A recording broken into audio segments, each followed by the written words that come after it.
Welcome back to another episode of the Daily Turnup. We are back. We are excited, and we're going to jump right into it. So, if you still listen to this podcast, you essentially fall into one of three categories. You're a common sense liberal. There's not a lot of them out there. A lot of them have jumped that crazy train, but there's still a few out there that listen. And the reason why you're common sense is at least you listen to this side of the aisle, and we appreciate that. You are a conservative that feels abandoned and betrayed by the Trump administration. You were promised this America First platform. You maybe not actually be a Republican. You might fall in the libertarian. You might not even identify with a political party, but you're like, hey, I believe in these values. We need to put America first. We need to, cut the deficit. We need to stop no new wars. We need to stop spending money. We need to focus on making our country better. And then the final part is the people that still support MAGA. Far and few between. If you look at the numbers, it has been dwindling rapidly. I'm here to throw out that olive branch for all the holdouts for Trump. It's okay. He lied to you. He betrayed you. He promised no new wars. He got into wars. He promised a good economy. He destroyed the economy. He has done nothing but lie and deceive since probably the summertime. And here's the olive branch. Whatever reason you want to tell yourself to leave his following, go with it. He's too old now. We saw it with Biden in the last administration. Well, we just kind of made up an excuse 2 years in that, Biden just got too old and, he wasn't really president anymore. He was just there. If you need to tell yourself that Trump is too old, that he's losing his mind, that a certain country in the Middle East is calling the shots and has some blackmail over him, and that's why he's doing what he's doing, whatever justification you need to leave the Trump train, take it. Take the layup. It is an absolute disaster. He is doing more harm to America, maybe more than Joe Biden. He at least betrayed the people more so than Joe Biden did. And it's okay to leave. Come over. I don't know what side it is that you're coming over to. Probably just a common sense conservative. But MAGA's dead or dying. J.D. Vance is not a better option. It is okay to focus on America and making our country better and not just following the bullshit that he spews as he tries to start World War III, blow an entire country back, an entire civilization. I don't know. It is not okay. CK, how are you feeling today? Oh, I'm great, MR. I'll go one further. You think what Trump is doing is wrong, and he just threatened to erase a civilization. So he threatened mass genocide. If you think that's a problem, not only you have to disassociate with him, but J.D. Vance, Marco Rubio, I would say 99% of the Republican Party. There's a few that have gotten off the bandwagon: Joe Kent, Marjorie Taylor Greene, Thomas Massey. But the rest, they're standing by him through the craziness. No one has come out and said, "What are you talking about?" I'm sure a few more will, but so far, you have to say good riddance to the rest of them. They're dead. Absolutely. You look at what's his name? Ted Cruz was on. I just saw a video post about him, how he, the day before Trump started the war with Iran, spent the entire day trying to convince him to go to war with Iran. Like, if you're on the Ted Cruz train in 2026, well, then you're a lost cause. I give up. I'm not even going to argue with you. You probably don't have any brain cells left, and you probably believe just about it. If you believe in Ted Cruz, you probably think the world is flat. That's one conspiracy theory I don't think is coming to fruition this year, and a lot have come true. And you probably also believe in Lindsey Graham, who has openly said he will happily send America or South Carolina's sons and daughters to Israel to die for them.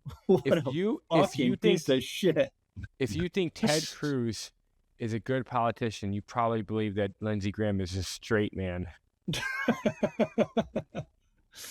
Oh, that's so true. All right, so CK, we're a month into this war, and every MAGA believer and Trump tweet was saying that this war would end in hours or days, not even weeks. It won't even go past a month. That's impossible. They're going to get bombed to oblivion. Don't get me wrong.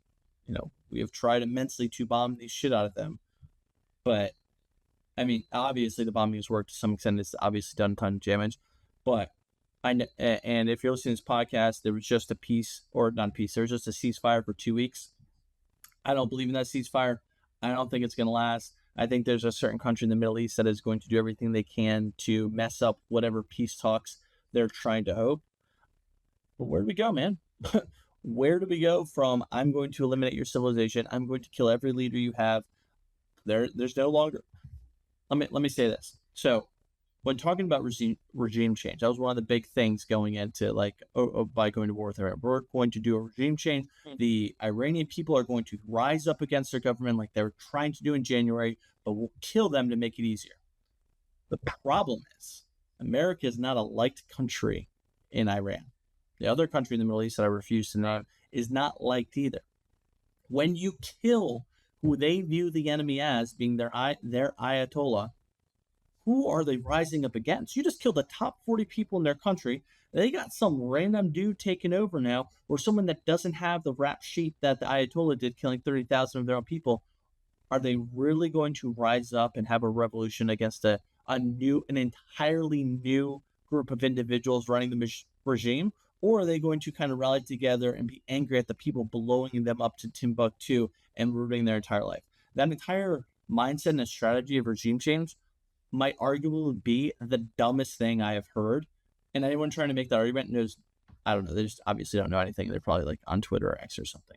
I don't know, dude. It's just so stupid. I can't make it up. It's hard to comprehend. We tomahawked a grade school. Then they evacuated that grade school and went to a evacuation site, and we tomahawked that site. They're gonna rise up in our name? No. We made enemies for life over the last month. We're going to be dealing with the fallout, and we're going to be dealing with people who truly hate this country and who truly will commit acts of terrorism because we ruined them, because we killed their daughters, because we killed their sons. We're going to. If Iran wasn't a terrorist state, it's going to be, and it's going to be a terrorist state against us. Yeah, you think with whatever peace deal that's thrown on the table is going to be anything more than a paperweight? You don't think that they're going to start preparing the moment that they can, that they're not using the Caspian Sea to get supplies from Russia? China's bringing things in. No, they're just going to prepare for the next thing. And why wouldn't they? Legitimately, why wouldn't they? If you were in their shoes, why wouldn't you? Reconstitution of forces. Yeah, and then what you're not seeing on the news at all is there's a certain Middle Eastern country invading southern Lebanon right now and committing insane genocide there. And I'm not talking about them trying to kill Hezbollah. They're literally going door to door and kicking out families who have lived there for centuries and saying you don't live here anymore. And blowing up the homes. Yep. Yeah. BG, where do you stand on all this? I think you've hit on most of the major points. I think doesn't look good for international policy. I don't know where we stand with NATO now because there's been so much pushback from our allies and partners. Further in the Middle East with our GCC members that we have specific, not necessarily treaties, but partner level agreements with. The only guys who actually came to the table if we needed help was UAE, and UAE does not exactly have a large military.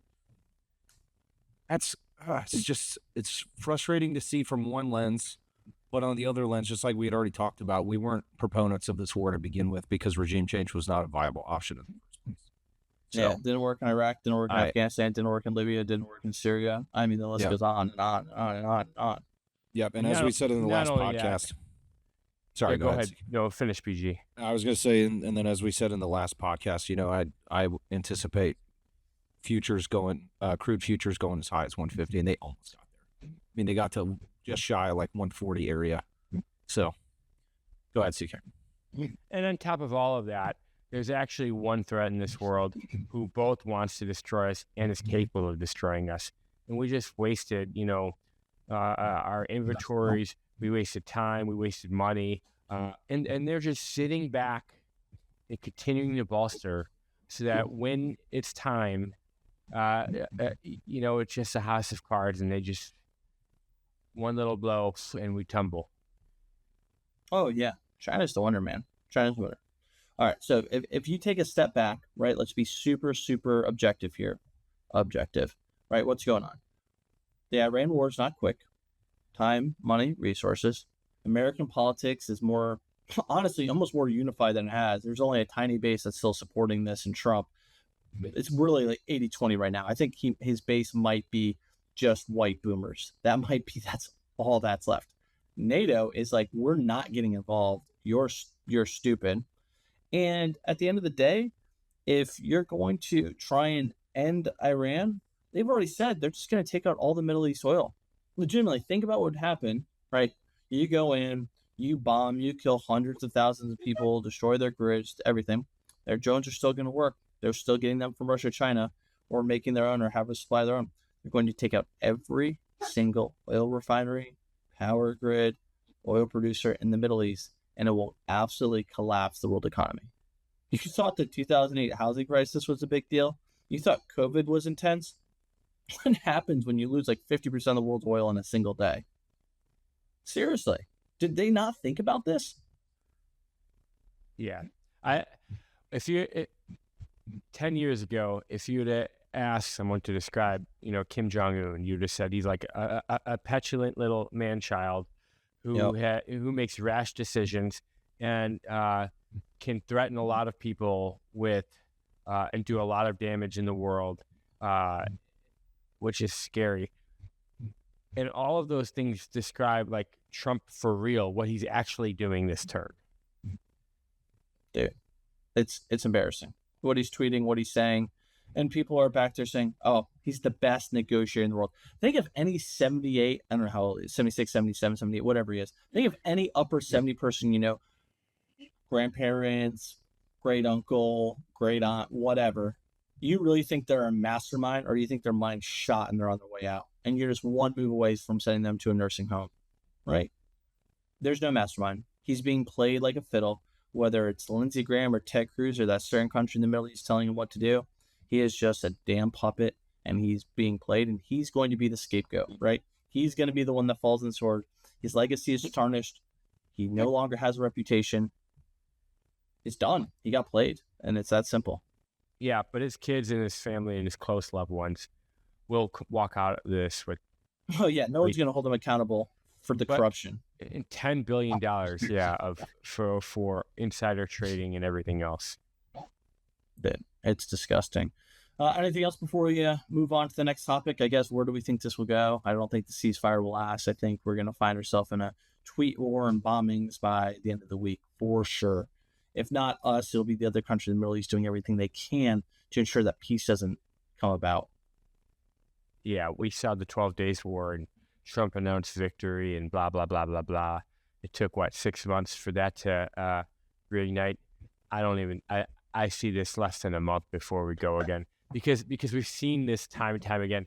We've seen Israel declare a ceasefire with Palestine and then break that ceasefire 2,000 times over the last 365 days. Literally, it's in the thousands how many times they've broken the ceasefire within the last year.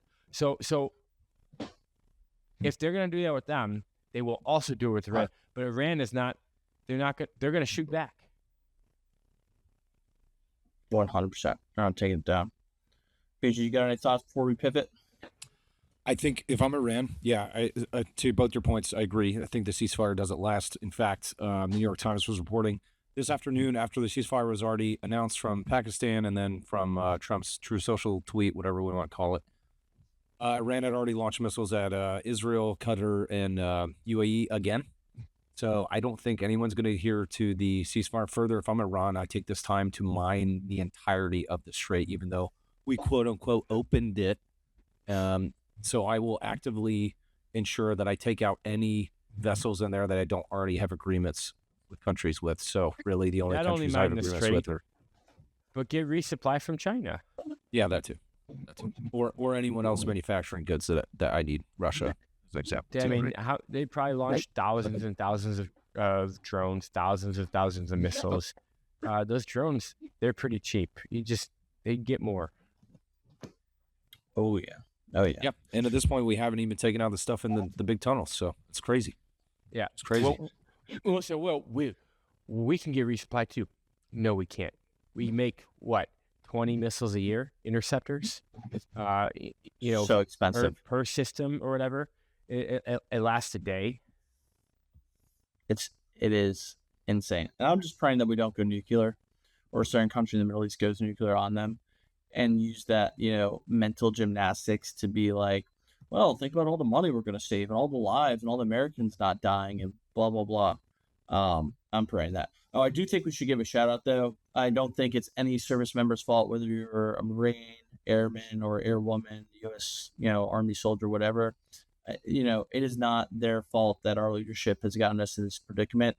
And, hats off to all the amazing things that they're doing, and doing their job the best possible. That down pilot and being able to rescue him, truly amazing, just absolutely phenomenal. Could not be more proud of all of them and what they're doing. It is not their fault, and they should not be criticized in any stretch of the imagination that their leadership is making the wrong call and putting them in harm's way to die. And if you look hear at how it, they found that down pilot? No, go for it, CK. I saw something where the intel community has something called like ghost murmur. They use like quantum magnetometry. They can detect a heartbeat like 40 miles away. That's insane. And they found this guy through that. And like apparently the range is more than that, but it was like 1,000 square kilometers they had to look, and they found it by like detecting this guy's heartbeat from like 40 miles away. Dude, that's insane. Where was he hiding in a village? Was he in the mountains? Where was he? I didn't read too much into it. I read into it. He was traversing the mountains. The guy climbed a 7,000-foot ridge line and stayed atop of it to traverse different areas of mountainous terrain to get away from the search parties that were getting up the mountains and up the roads. So then the special operators, I don't know if it was, airstrikes through the Air Force or actual operators on gunships or whatever the case, they ended up taking out all the roads that led to where this guy was located. Insane to think about. And set up a forward Army airfield over 200 miles of enemy territory. I heard about that. Is that actually true? Yeah, unbelievable. Dude, can you imagine if we had competent leadership? I mean, we overthrew the Venezuelan government in like fucking an hour. And then there's nothing that our, amazing men and women can't do. And then the chief of staff of the Army gets fired, ironically. Yes. Okay, let's talk about that one, right? How many generals have either been fired or resigned because of this leadership? Think about it. We just went on for the last 2 minutes talking about how amazing our soldiers, our airmen, our Marines are, our sailors are, right? And all the incredible things that no other military in the entire effing world could do. Like the best, the cream of the crop. Unbelievable. And every general is basically saying, hey, we can do these things, but we can't do certain things. And you're going to get a lot of us killed. And this is stupid. And we shouldn't do this. And you don't understand geopolitics or strategy at all. And then what happens? They speak their mind. They say, hey, I'm not going to do a ground invasion to a stupid fucking island where everyone's going to get obliterated to Timbuktu because there's no natural defenses there and they're all just going to get eradicated. Yeah, I'm not going to send 10,000 people to their death. Fired. Like, what are we doing? Yep. What indeed? All right, I guess I'm just passionate about that. All right, screw it. All right, next thing I'm passionate about, because I guess this is the MR show right now. Like I said at the beginning of the episode, if you are still MAGA, which pretty much means you're a white boomer, here is your olive branch I'm giving you to leave the MAGA side. I am with you in the sense that I think the No Kings protest is like arguably the dumbest shit ever. Like, just so dumb. Now, I believe in the First Amendment rights. You have the right to protest. I am not arguing your ability to protest. It's really what you're protesting for. First of all, it is the most paid propaganda shit ever. So if you think it's organic, grassroots, I know CK, I'll let you talk on that. Okay, you're probably like on something because that's not the case. And two, he is not a king. He'll never be a king, and he'll be out of office in 3 years or shit. Maybe he'll get impeached or won't last that long. There's no scope of the imagination that he's a king. So I guess you're really just trying to do a metaphor and shit, which is whatever. But you are willing to waste your Saturday or Sunday or whatever this was, get in a line, walk around the city, chant "No Kings in America," which there's never been, right? But you will not protest the Epstein files. You will not protest holding people accountable and having all those sick, disgusting people go to jail or go at least on damn trial. You're not going to do that. You're going to go just out here, no kings it up, and you're not going to do shit about the Epstein. I call you virtual signaling. I call it bullshit. I call it you don't actually care about anything other than your own self-importance and how people view you. I'm saying your priorities are so misguided that whatever moral supremacy you think you have, it's non-existent. I know that's a harsh take, Maggie. That's why I'll branch over to you to get you over, to the non-Trump side. But man, if you're in those protests and you didn't protest Epstein and you're not angry and trying to do something about it, call him BS, man. I'm just calling BS. I don't know what else there is. Yeah, I mean, that's the sad part of this double, shit sandwich is like you Republicans are stuck with Trump, who just threatened to genocide an entire civilization, and the Democrats. I mean, Kamala Harris. What? I think I'd pick genocide over Kamala.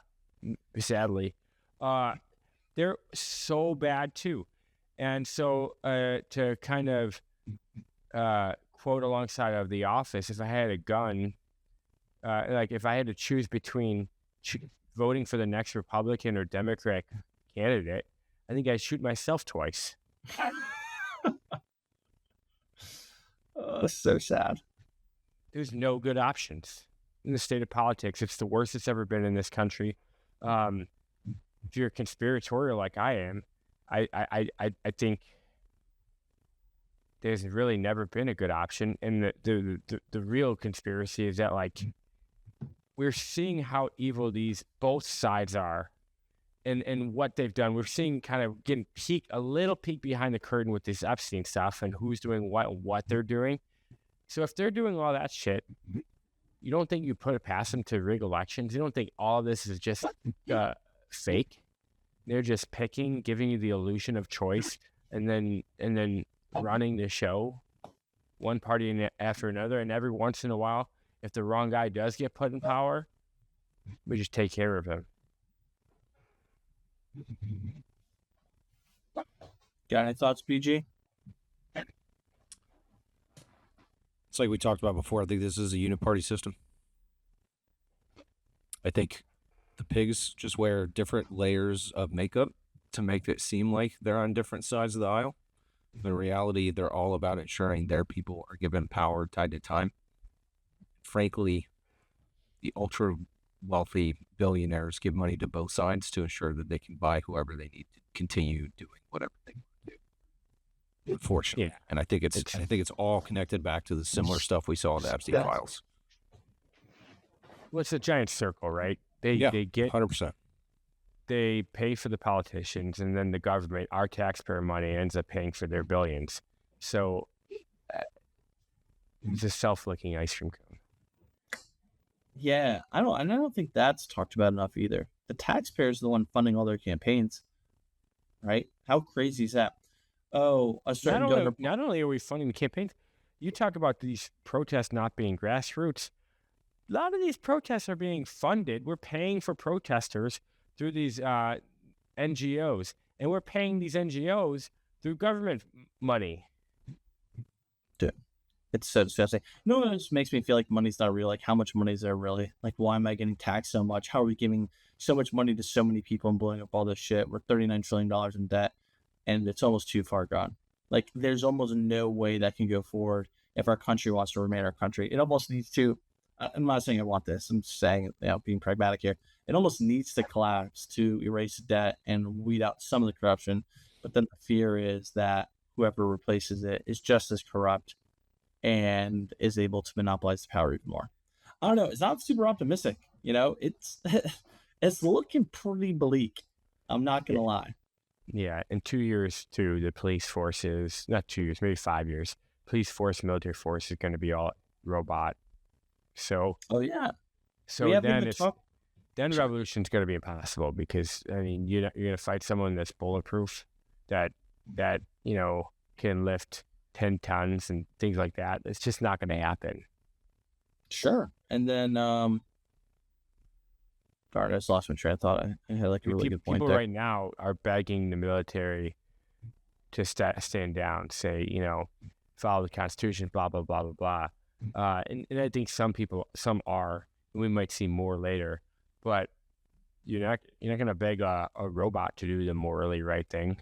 No, absolutely not. And then there's the digital ID that's coming. And then there's the basic income that's coming. And all it's going to do is just to control you. You're going to get a fixed allowance provided by the government, and that's it. I mean, look at all these massive tech companies. Was it, man, I'm blanking on the tech, but there's one tech company this week or later last week that laid off 30,000 employees. These are like high-skilled individuals. Yeah, Yes, Oracle. thank you. Yeah, Oracle, a major multi-billion-dollar company. And BG, weren't they like incredibly profitable? Weren't they like growing in the right direction by like 30% or it's not that high, but they're it's a function of they're realizing that the AI systems are finally up to a level where they don't require as many developers and coders because the systems can do it 10, 20x faster. And we've only been using with zero errors. Yeah. And we've only been using these systems for really effectively the last year and a half.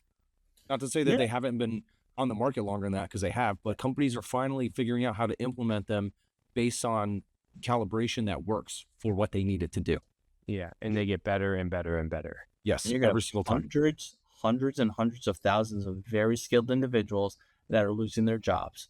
And what are they going to do because their skill is now obsolete? It's just like the coal miners, right? Or people that worked for breeding horses back in before cars were here, right? Or shoveling shit in the street. Yeah, where are they going to pivot to, right? That's going to be incredibly hard. It's going to be very taxing on the economy. Then you have all these H-1B1 visa holders that are going to find a way to stay in the country. I don't know if you guys have seen the fraud with that and how bullshit that is. Nothing's being done about that. I don't know. When I look at it, like, I guess I'm trying to be optimistic because I'm like, I go outside and like where I'm outside for the most part is nice. And then I like look behind the curtain. I'm like, oh, this is fucked. Like this is not good right now. This is, I don't know. Oh, what about the data centers too? Aren't those like on the verge of not working out at all because they're too expensive? Or are they just going to push through? No, data centers are still actively being moved. I think we're seeing a movement against them because people are realizing how much water and resources these things are actually gobbling up. Yeah, because the government's deciding to pay for it, and then everyone's electric bill goes up out of nowhere, and everyone's like, "What the fuck?" Data center goes in, electric bill skyrockets. And so as we had all identified, like the last 8 episodes, I don't even know how many episodes, but every single time we've talked about AI and data centers, there's always a problem with the infrastructure in the U.S. because we don't have enough water that's being pumped into everything all the time. Just for the cities and city plans we actively have. Don't have enough electric. Certainly don't have enough other energy providing sources for the electric utility companies. So how on earth are you going to power these massive, I mean, the one in Tennessee that I was looking at the other day is over 225,000 square feet. I mean, that's massive. That's bigger than some of the factories that Ford and GM use to produce millions of cars, you know? Yeah. It is a massive facility. That's like a Boeing-sized facility to build aircraft for just housing subsidized hardware. So then you squeeze as much juice out of the taxpayer rock, which there's not any more juice to squeeze. So then you print money, which causes inflation. By the way, now it causes more taxpayers to become poor. So now they have to go on government subsidies just to survive, which costs more money. And we're beyond the pale where this snowball is getting bigger and bigger and you can't stop it. Dude. And it goes so much worse. Yeah, honestly, that's our only option left. I was reading something where it's talking about debt ratio to states, and the states with like the worst debt ratio is like New Jersey, Connecticut, and New York, and they have like the highest taxes in the country. And believe it or not, increasing taxes on people is not a solution that works. If you're looking for it, I think that's like one of the healthiest states, and they have like no taxes. And the Wall Street Journal just published an article the other day. New York, whether people want to believe it or not, people are fleeing New York in droves based on Mamdani's processes and crazy laws that he's trying to implement now. Because, fun fact, I don't know if you guys saw, but the tax base moved from, hey, we're going to tax the ultra wealthy to now I need to tax the middle class to be able to pay for these bus and welfare systems that I asked you guys for. Dude, because their ultra wealthy started moving out. And they've moved to Florida and Texas, as you can imagine, right? Less tax states, but it's also because the state of Florida has a lot of incentives for people to continue to move their operations to the state. So we've seen a lot of hedge funds and private equity firms continue to base out of either West Palm Beach or the Palm Bay area. Florida, Texas, I think Tennessee too, to some extent. A lot of people are moving there. Yeah, top three is California, New York, Illinois, all blue states. And yeah, and I know we spent like the majority of the episode shitting on the Republicans and Trump, and justifiably so. But to CKBG, your point, like the Democrat side, the liberal side is so incompetent when it comes to like economics. Their states are so horrifically mismanaged that it's not a viable solution either. You're stuck between two shit choices. Say all that, but I mean, on the federal level, our government is mismanaging money just as much. Sure. Yeah. We're outspending. I mean, they're going to outspend Biden by far. Yeah. No, I did. Have you ever seen more of a 180 in your entire life in a presidency? I mean, the first 6 months, you're like, dude, could it get better? Like, how is it even possible? When he was saying, I'm going to win so much. It's like, dude, you were winning like a champ. And then it just stopped. Yep. But all right, CK, I'll hand it over to you for closing comments. We're trying to keep it under 30 minutes. We got somewhat close. What are your closing thoughts? Man, put me on the spot. I don't even have time to think of it. You want me to start off with BG? Yeah, BG, take it. Let me BG, gather go my for me. Okay, closing thoughts. Don't be surprised if you see price stickiness for the gas pumps for a little while, because until things really even out for the supply and demand of crude, whether coming from the U.S. or abroad, you're not going to see it hit your gas tank that quickly because demand is still skyrocketing. And if you're looking to purchase tickets this summer anywhere in the world for airlines, just be advised every single airline in the U.S. is having a significant problem with fuel pricing, because fuel prices got up to over $200 a barrel, which haven't been that high since the 2008 global financial crisis. So if you want to do something this summer, or even I would argue as far out as fall, if you can book it, you probably need to lock something in now, because I don't foresee prices going down probably until as early as the start of May, unless this thing really gets locked in, the ceasefire, which I don't see it happening. Yeah, I hear you. CK? Yeah, for the first time ever, the Pentagon didn't have a Catholic Good Friday service. They had a Protestant only. Pete Hegseth's pastor once went on record saying that he wants to ban Catholic worship or something along those lines in the U.S. Very anti-Catholic.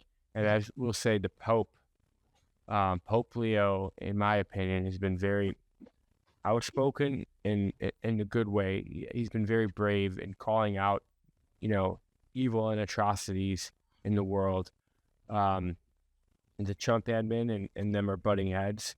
And I hope he continues to speak truth to power, because what I am seeing is the Catholic Church getting more converts than ever. And it makes sense, right? You lose faith in all of the other pillars of the world, and so the only place you have to turn to is Jesus Christ. And I'm not talking about like lukewarm Catholics. Not only we're getting more converts, Catholics are getting more people going to Latin Mass, doing very conservative, like Christian things. And so that gives you faith. We talk about all the time, good times create weak men create hard times, and hard times create strong men. The only, I guess, silver lining of this is these hard times created by these evil men are going to create strong men in the name of God. No, absolutely. Absolutely. Yeah, no, I saw that too. I've been reading a lot about it, saying that the highest number of conversion in decades to Catholicism. All right, turnips, I'll end with this one. I was very harsh on Trump, very harsh on the liberals per usual. If you disagree with my takes, that is completely fair. This is opinionated. We try to stay unbiased, and I'm sure you think it's very biased, but we've been led by our deduction of things going on in this world. Please leave a comment. If you think we're completely wrong, tell us why we're wrong. We want to hear your thoughts. we'll talk about them on the podcast next episode, and we'll have a healthy debate, and we'll look at everything you present. If you think these No King protests are the right thing and they're truly just and they're going to do something, put that. If you think this war with Iran is the right thing and it's actually some strategic play to consume all the oil and make the United States number one oil player, and it's somehow weaken China because China's getting oil from Iran, tell us. Lay out your arguments, leave the comments. And as always, we appreciate you all. I hope you have a great rest of your day.